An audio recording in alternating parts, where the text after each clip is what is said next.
voir le lien entre le taux de la Banque centrale, donc de très court terme, et les rendements dans le marché monétaire en général. Donc, supposons qu'on a une obligation à 3 mois, OK? Donc, une obligation de maturité à 3 mois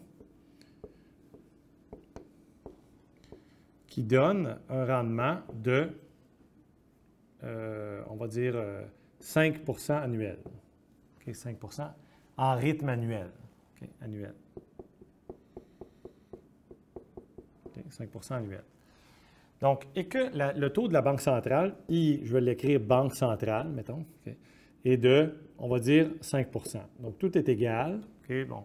Alors, tout est à peu près là, la même chose. Donc, le taux de la Banque centrale, on le sait maintenant, il détermine très proche tous les taux à l'intérieur d'un an. Donc, 3 mois, 6 mois, 12 mois. Okay? Et là, soudainement, la Banque centrale augmente son taux, IBC. Et la Banque centrale, maintenant, dit « Ah, les taux sont à 6 les taux du marché monétaire sont à 6 ».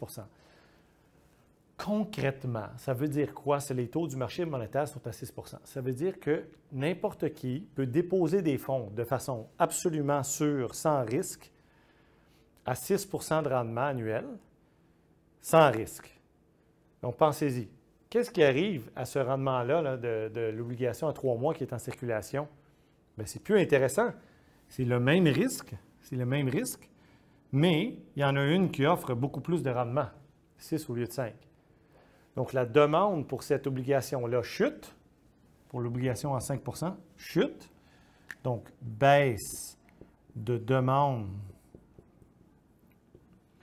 pour l'obligation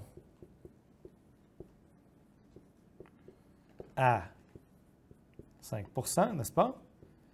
Ce qui baisse le prix, ce qui augmente le rendement, jusqu'à égalité de 6 On voit donc que lorsque la Banque centrale augmente ses taux d'intérêt, elle met des pressions à la baisse sur les prix dans le marché monétaire, le prix des actifs financiers dans le marché monétaire. OK? Et donc ça, c'est important, évidemment, de faire le lien entre la Banque centrale et les rendements en général du marché monétaire et le prix des actifs de court terme dans le marché monétaire.